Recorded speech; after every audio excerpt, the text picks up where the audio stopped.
What's going on, guys? Welcome back to your Lake Fork Guide. Today we're going to talk about what is the ultimate Lake Fork bass fishing machine. Tell you all the electronic setups, all the storage layout setups, everything you need to have the ultimate tool on the water when it comes to your bass boat, and just how close is this one to being perfect. So many options on the boat market today. How do you know where to start? Man, from the boat brand you buy to the electronics that you get, there's a variety of those. You see pros, they got 5 graphs. You don't need 5 graphs on your boat. We'll discuss that today and show you why you don't need 5 graphs on your boat to be successful at the very highest level, do everything they do the same way. Also, like powering, like there's an argument about which voltage is better. We'll get into that. We're going to break it all the way down, even to how you should store your tackle to be the most effective while you're on the water. We're going to give you all the details. Give you some details on this boat to start. This is an FXR Select. That's the top of the line. It's a custom order boat. You can custom order the color. Package boats come with a set color option wheel, basically you pick from, and then they come with set electronics, which are always Humminbird, which for some people that may be good. I don't prefer it that way. I like mine different, so I order mine differently. We're going to explain that to you today. While we're doing this, let me go ahead and tell you this boat is for sale. I hate to sell it. This is a favorite boat that I have ever run in all the years of guiding, and even before that. I've never run one I like more than this. This is my favorite boat. I've had my deal extended a couple different times now. I kind of casually, lightly tried to sell this boat last summer. Got them to extend my deal. I didn't really want to sell it. Now they're not going to extend my deal anymore. I got to move this boat. So I will tell you the details on this boat. FXR 20 Select, 20-foot long boat. It has a 250 show. We'll explain to you why we have these graphs, but I got a Lowrance 12 right here on the dash. I've got Humminbird 360 and Lowrance Active Target on the front. And we'll get into more details about this boat. The price on this boat that I need to get is going to be $73,000 is what I'm selling this boat for. It's a 2023 model. It has about 300 hours on it. Keep in mind when you think about those hours, 300 hours, that's a lot of hours. Literally over 80% of my hours are idle hours because I fish on Lake Fork where we idle through a lot of timber and the lake's been low most of the time I've had this boat. So we've done a lot of extra idling. So at least 80%. We can pull the numbers if you want them, but at least 80%, if not more, of these hours are idle hours on this motor. It has been maintained on time, maintained correctly, broke in correctly. I have yet to have a single problem out of any boat that I've sold to somebody as far as the motor goes. The motor, I've never had any mechanical issues out of any of the boats that I've broke in and sold on to new people. And that has been, I think this will be the 6th or 7th boat that I've sold since I started guiding, and none of them had any issues. So before we go any further, I'll give you the colors that I selected for my boat here. So I have white, and then I have this shiny black with the silver flake in it. And then I have the like silver, bright bling bling silver color. As you can see, I'll back out a little bit here. Let me zoom out a little bit. But the gel coat on this boat is still like brand new. It's a 2023. It's almost 3 years old. It'll be 3 years old at the end of this summer. But as you can see, the gel coat on this boat, as best you can tell in a garage, it still looks brand new, guys. So let's start with the brand. Which brand of boats should you go with? So what I'm going to do is tell you the ones that I know and give you the overall view of those. So obviously I love Skeeter. I've been with Skeeter since 2015, been running those since I started my guide business. I can tell you guys, if I had all the money in the world, I would still buy a Skeeter. They are built to last. They are durable.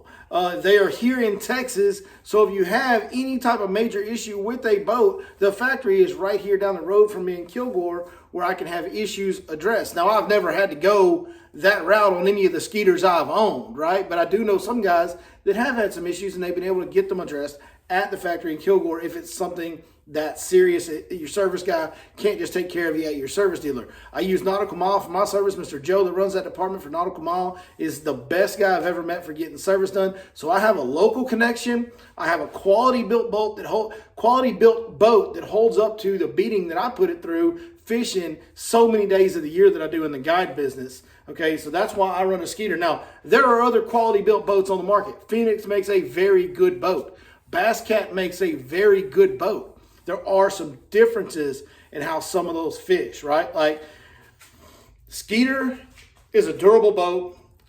it runs rough water really, really well. This one in particular, like the weighting, and it's just perfect. It runs rough water extremely soft, like soft landing when you get out of the water. When you get a little airborne, it's got a soft landing to it. It can run rough water fast if I need to. It can Cadillac it, go slow if I need to. That's why I love this particular boat so much, and I don't want to get rid of this boat so bad because it does everything I need it to do. Also, Skeeter, you will not find a better, more stable fishing platform than a Skeeter bass boat. It sits very stable in the water, no matter how many guys you put in it. Like Bass Cat's, one thing I've noticed when I've been a Bass Cat, it's real tippy. So like if I stand on one side of a Bass Cat, it leans hard. Skeeters don't do that. I mean, every boat will lean. If you put three fat boys like me on the left side of the boat, every boat will lean. But it won't lean as much as a Ranger will. It won't lean as much as a Bass Cat will in a Skeeter. Phoenix does a pretty good job of holding up that too. One thing I love about a Skeeter also, where I fish in East Texas, is you're idling through this timber, you bump stumps. Skeeters tend to roll and slide off stumps and not get hung on them much, much better than other brands, including even a Phoenix. The Skeeter goes through that timber and just kind of rolls and slides off it while still having the stable platform, while still running the rough water very well. All of those reasons are big reasons why I love fishing out of a Skeeter, guiding in East Texas day in, day out. As far as other brands on the market go, Ranger, I think everybody's kind of lost a little bit of faith in Ranger maybe with it going to Bass Pro. Ranger traditionally is a very quality built boat. Back in the day, we don't know anymore. Nitros aren't known for their durability and their quality of build. That's just the reality of it over the years. There's some new boats on the market like Camus. I know it's pretty slow, and I have heard some bad things about Camuses from people that have owned them, so I can't put my stamp of approval on them, just from stuff that I've heard, not firsthand experience for that record. Same thing with Falcon. I've been in a Falcon, I think, like one time, and it was a good experience. The boat rode. I just don't know enough about them to really recommend them to you guys with Falcons. Have heard a couple little rumors about them, not nearly as much as Camus, but have heard a couple rumors about problems out of Camus. And every boat's gonna have some problems. Every boat's gonna have problem boats. Like you're gonna get one. Somebody's gonna have one somewhere that had issues. You could find that about Skeeters or Bass Cats or anything. It doesn't matter. You're gonna find a boat that has problems somewhere in the life of that boat. But Skeeter overall, I've preached it enough. We'll move on from that. That's my recommendation. Is Skeeter 1, Skeeter 1A, Phoenix 1B, Bass Cat 2. Those are my recommendations on bass boat brands. Now, one thing about Bass Cat, watch the model you get because some of them are pretty narrow. Make sure you get the right amount of space that you want in a Bass Cat. Some of their models are not wide at all, and they fish very small. They ride very good and drive very fast, but they fish small. All right, next thing is the motor. Like a lot of Mercury, the new Mercury 4-strokes, man, I've heard nothing but good things about it. I'm sure it's a great motor. I do know for a fact that Yamaha SHO 250 on the back of this one, that is as close to bulletproof as a 4-stroke motor can be. I have been running shows since 2015. Well, before that, because the last boat I fished out of a lot before I started guiding was my buddy's boat, Tim. We fished tournaments together. Like I said, I used to keep that boat at my house. It was a Phoenix that had a show on it. So been running around, driving shows around since like 2013, 14, somewhere in there. So over 10 years easily. And man, these shows, the key is breaking them in right. This one is broken in right. If you go buy yourself a new one, make sure you break it in correctly. And then you just got to get the 100-hour service done either every 100 hours or once a year. If you don't run 100 hours a year, which a lot of weekend anglers don't. So do it once a year or do it every 100 hours and you'll be good. Like you will be 100% good. Like those shows, man, when they have a problem, it's a rare, rare deal. Let's talk about the sticks on the back. Those things right there. Well, let me see, right? There they are. So Power Pole Blades 2 is what I was running until this boat. You can go look at Raptors and then look at blades and visibly see the difference in how stocky the Raptors are.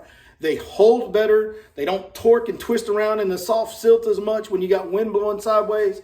They will still do it some, but they won't do it as bad as the blades did. Power poles, we all know the deal with power poles. You hit the button, they don't go down. You hit the button, they don't go down. You hit the button, they don't go down. You hit the button, they finally go down. Haven't had that issue with these. Haven't had that, relay not getting the signal issue that I've had with power poles in the past. So I would say overall, I think that the Minn Kota Raptors, right? Raptors, yes. Those have been an upgrade for me when it comes to the shallow water anchors. I think they are the best option on the market right now today.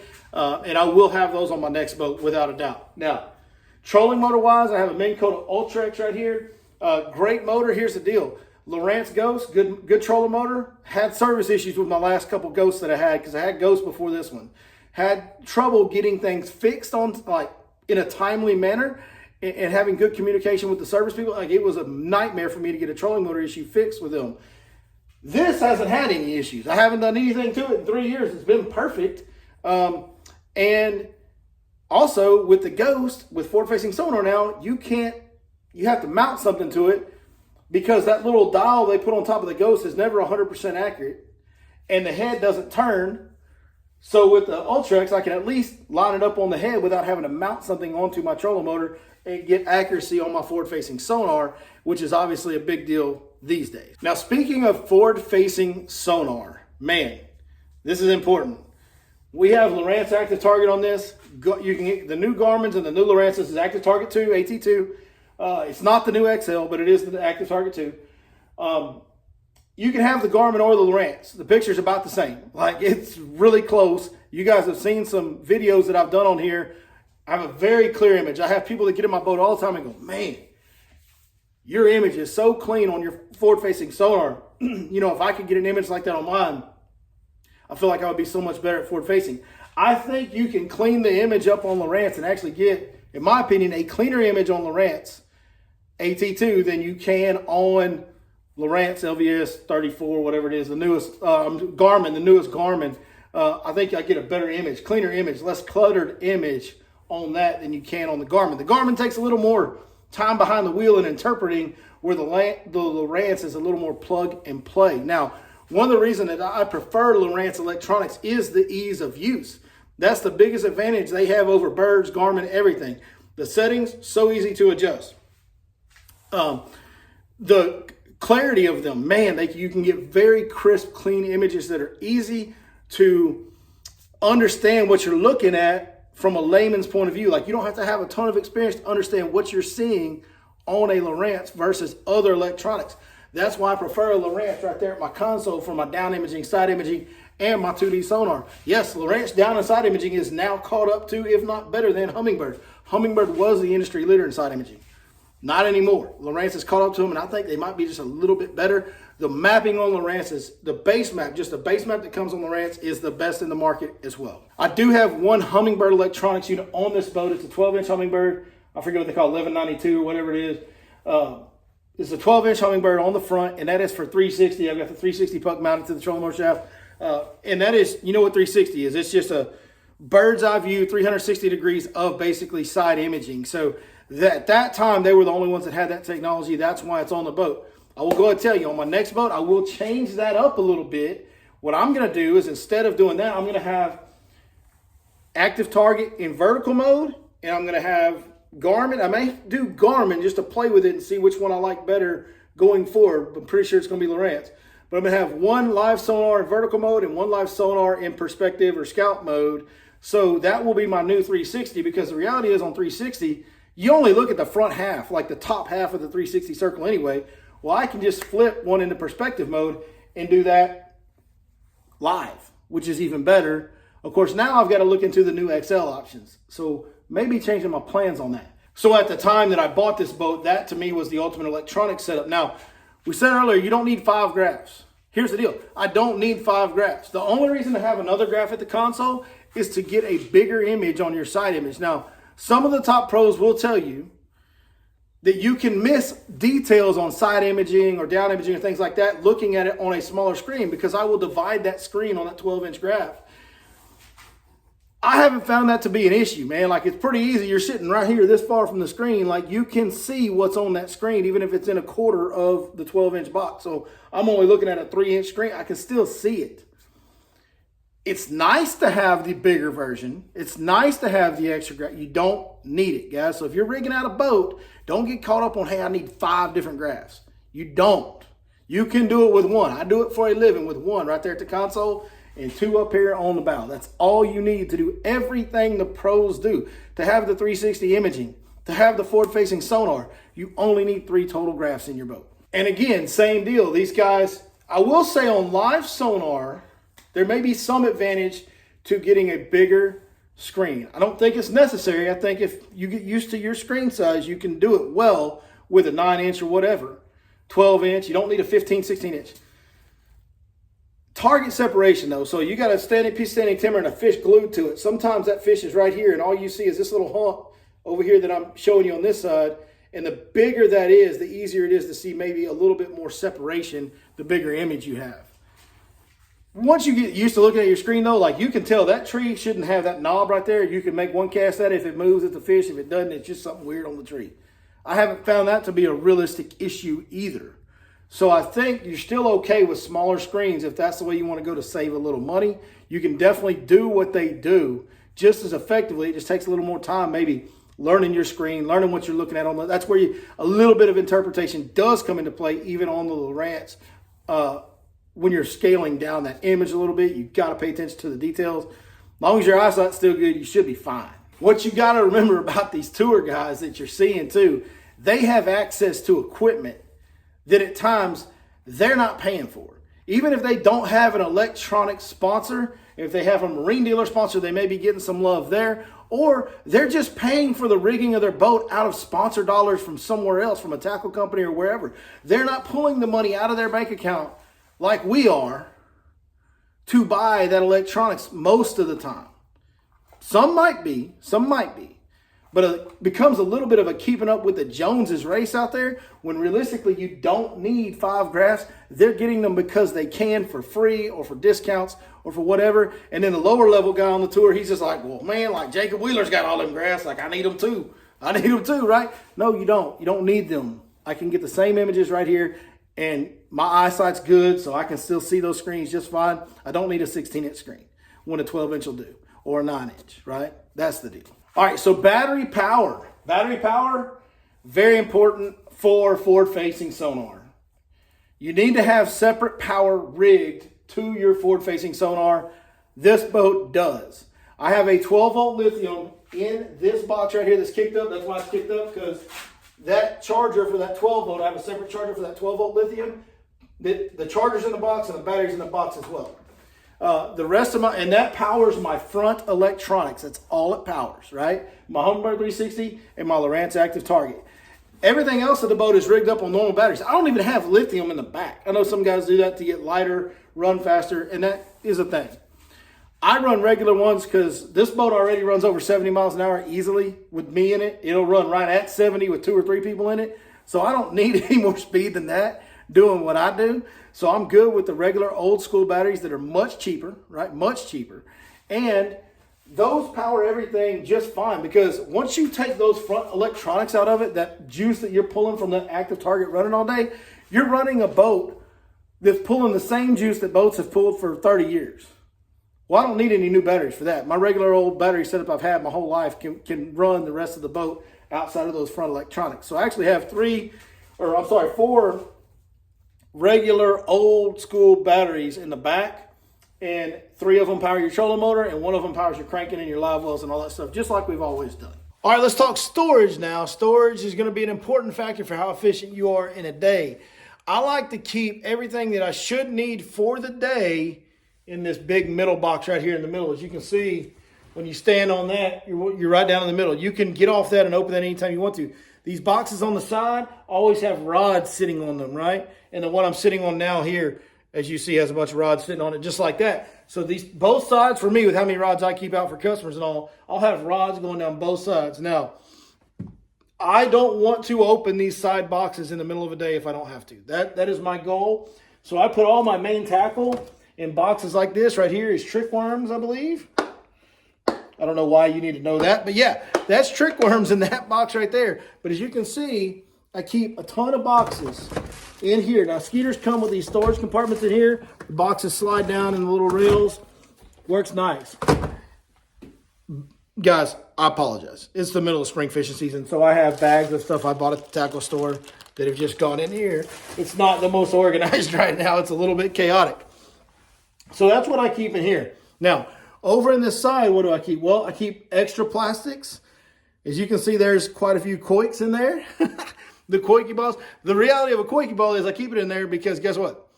They're so tough and durable. Once you rig one on, you usually don't have to change it very much, right? So the koiks stay in the side box because you don't change those out. Usually one lasts you many, many days, not just one day. So let's put this down. I'll show you what else is in that box. Obviously, my charging system is going to be in here as well. So as you can see, I have a lithium battery right here. I have my charger right here and just a few extra plastics. I really don't have much in that box, but if you wanted to keep some backups, like if I wanted to keep backup bags of sight fishing baits or whatever, I've got some in a box in here that are ready to go, but I want to keep extra in case we really get into them, run through a bunch of baits, or you're catching them on Carolina rig flukes. You want to keep some extra flukes in the boat. You may use throw some bags or some boxes in here, and you're good to go. Whenever this runs out, where I'm sitting now in the main storage, you can just grab them out of there. Then we have our day tray. Again, I know I'm not organized right now, but in my day tray, basically, I got the front box is going to be weights, split rings, beads, lead strips right here, anything, you know, dye, markers. I got a knife in here. I got my cutters in here. They usually stay in the front. The middle is going to be all my hooks, all hooks in the middle. And back here is usually I just keep some plastics that I'm using at the time. So you can see a few different plastics in there. That is my day tray. I try to keep stuff that I'm going to be, you know, it's just the easiest compartment to get in and out of. So when I need to retie or I break off or something, I got hooks, weights, split rings, anything I need for that right there, ready to go at all times. Got my cutters right there anytime I need to retie. And if I got some plastics that I'm using a lot of, a certain trick worm, a certain Cinco, a certain fluke, whatever the bait may be, if I've got them and I know I'm using them a bunch, I'll put a bag or two in that little plastic area and just roll with that. I'll be honest with you, that back compartment, bags get stuck in there and then get left there for months at a time because I am not the most organized person at all. Anybody that's been in my boat will tell you I'm not the most organized. But it is important. I will tell you this. I do know where everything is in this boat, and I can grab it quick in the middle of a day. And that's the main thing. Set your boat storage up however you want to, but be able to get to what you need during the day to keep catching fish, keep your bait wet, have that readily accessible, easy to get to, not where you have to move rods or anything like that. This storage on this side is just extra rods. That's all that's in there. Is any rods I'm not using go in that box right there. Okay, let's talk about the rear storage. So these are obviously live wells right here. Those are just live wells. This storage over here, I keep this mostly open. I have a few I've got like a hoodie in here, some graph covers, just some random things like that. But I try to leave that one open for my customers to put stuff in there, like whatever they bring, extra clothes they take off throughout the day because it was cold in the morning, warmed up. Snacks, whatever they want to bring with them, my customers can put it in here. And the other side, that box right there, this one's brother on the other side, it just is full of life jackets. So I always make sure I have plenty of life jackets for all different size people, kids and everything else. That box is completely stuffed full of life jackets and one throw cushion because you got to have that in your boat to be legal. I got a cooler right here in the middle seat in this boat. That is a cooler right there. And then we have a trash can, which could be used as a second cooler if you wanted to. And it's right here. Trash can. Don't pay attention to any of those baits under there. Don't tell nobody y'all saw my under the step tackle storage area right there. So here's another thing. Rust in East Texas is a big deal. Rust, like so much humidity around here. If you take a bait off when it's wet, it has metal on it, it has hooks, whatever components. If you put that back in one of those plastic boxes and put it in your storage, it's going to rust that whole box, or it can rust that whole box. So a lot of baits in my boat get thrown under there that I've been using because I don't want to put them in a box. I want to let them get under there and dry off. And then they get reused in the next day or two, or I just kind of forget about them. And usually once every 2 or 3 months, I go in there and clean that out and organize them and put them all back up after I've been off the water for a couple of days and they've been good and dry. I'll just go in there and put them back in a box. Like I said, we're busy in the middle of fishing season. I actually cleaned that out like less than a month ago, and it's already a mess under there. So this is the last storage compartment in this boat, is this one right here. This is just like a glove compartment. Sunscreen, zip ties, any little quick tools. You see a screwdriver in there, anything you might need. Got your fishing license holder right here, ready to go. Got some electrical tape. So just stuff that I need quick, ready, accessible. I keep my charging cords for my GoPro and my phone in there. As you can see, it's got a USB port. One thing about Skeeter, they got some good USB ports. So I have one in the glove box. I also have one under the switches over here, and I'll go show you guys the cockpit area of the Skeeter boat. All right, so here's the cockpit area as I'm sitting here, steering wheel. These are all my buttons. Got a cup holder, got live well and drain plug right here, automatic. You can just flip them on and off. Of course, you got the graph there. So we'll go ahead and turn this on. This is the power button right here. That lights up all your controls for your builds, your live well, your courtesy lights, your navigation lights.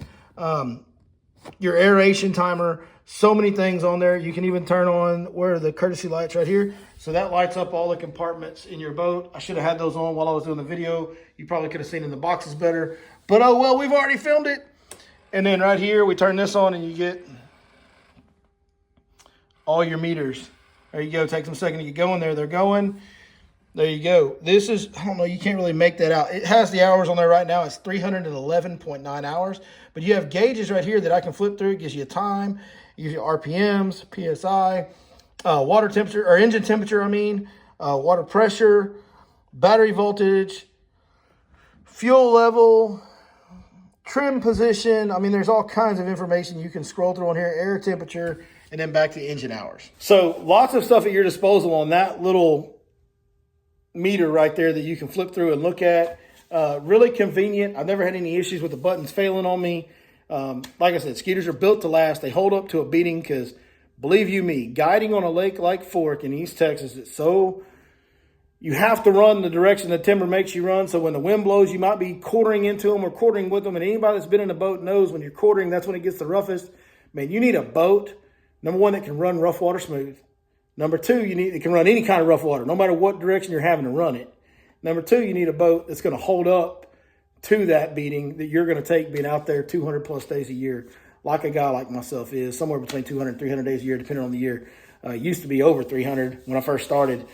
Kids done growed up, got me a little more busy at the house, so we probably only go about 225, 230, probably is about how many days a year we spend on the water now. So when you're out that much, you need a boat that holds up to it. This one does. So that is my ultimate Lake Fork bass fishing rig. How close is it to perfect? Well, honestly, I would say, as objectively as I can, I would like to experiment with the new Lowrance XL or a second live in horizontal mode instead of the 360.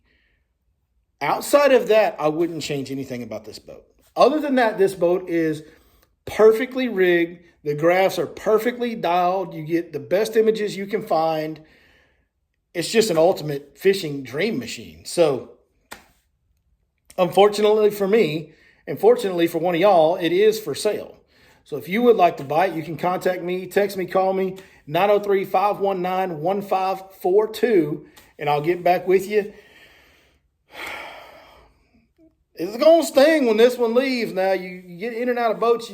After a while, you don't get too attached to them anymore. At first, I was real attached to all my boats. You know, it's like a personal relationship I had with them. Spent so much time in them, all that. After a while, I quit getting attached to them. This one's going to hurt, boys. This one's going to hurt when she leaves. So hopefully I can find her a good owner from one of y'all.